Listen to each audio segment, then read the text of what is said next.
এইখানে একটা full body transformer দেখা যাচ্ছে, এখানে একটা ওপেন বডি ট্রান্সফরমার দেখা যাচ্ছে। এবং আমরা অ্যাটলিস্ট বুঝেছি যে প্রাইমারি কয়েল কোথায় থাকে, সেকেন্ডারি কয়েল কোথায় থাকে।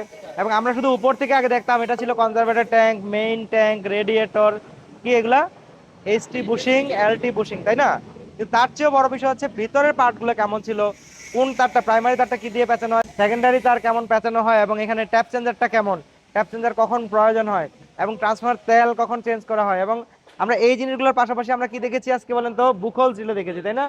এবং পাশাপাশি হচ্ছে আমাদের ব্রিদার ছিল, ব্রিদারের ভালো ব্রিদারের সিলিকা জেলের কালার কেমন হবে, এবং একটা নষ্ট ব্রিদারের সিলিকা জেলের কালার কেমন হবে, এই বিষয়গুলো ছিল। এবং বাকি জিনিসগুলো তো আমরা দেখেছি যে কোনটা এসটি বুশিং, কোনটা এলটি বুশিং, কোনটা কনজারভেটর ট্যাঙ্ক, কোনটা রেডিয়েটর, এই সবগুলো বিষয় ছিল না? আচ্ছা, আর আমার এখানে যেই ব্রিদারটা দেখা যাচ্ছে, দেখেন ব্রিদারের উপরে সিলিকা জেলগুলো কেমন, ওই যে ওই কর্নারে উপরেরটাই ভালো, এবং নিচের দিকে ময়শ্চার জমে নষ্ট হয়ে গেছে। এবং সবচেয়ে প্রফেশনাল একটা ব্যাপার দেখেছিলাম কি, বুকহোল ছিলে, তাই না?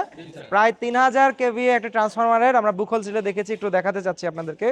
তো আমরা দাঁড়ায় আছি প্রায় 3000 কেভি একটি ট্রান্সফরমারের সামনে, যার এই কর্নারে দেখা যাচ্ছে কি, এটা বলেন তো, বুকহোল ছিলে, তাই না? বুকহোল সিলের উপরের পাটে আছে হচ্ছে কনজারভেটর ট্যাঙ্ক, নিচের পাশে পাটে আছে কি, মেইন ট্যাঙ্ক, তাই না? আর এই এই জিনিসটা কি বলেন তো, ব্রিদার আছে, তাই না? তো দেখা যাচ্ছে বুকহোল সিলের টোটাল কন্ডিশনটা দেখলাম, এবং বুকহোল সিলে কিভাবে ভিসিবি কে ট্রিপ করাই দিতে পারে সেই বিষয়গুলো আমরা জেনেছি, তাই না? তো আশা করি আমাদের ট্রান্সফার টোটাল ইউনিটে তেমন কিছু জানার বাকি নাই, তাই না? ওকে, ঠিক আছে।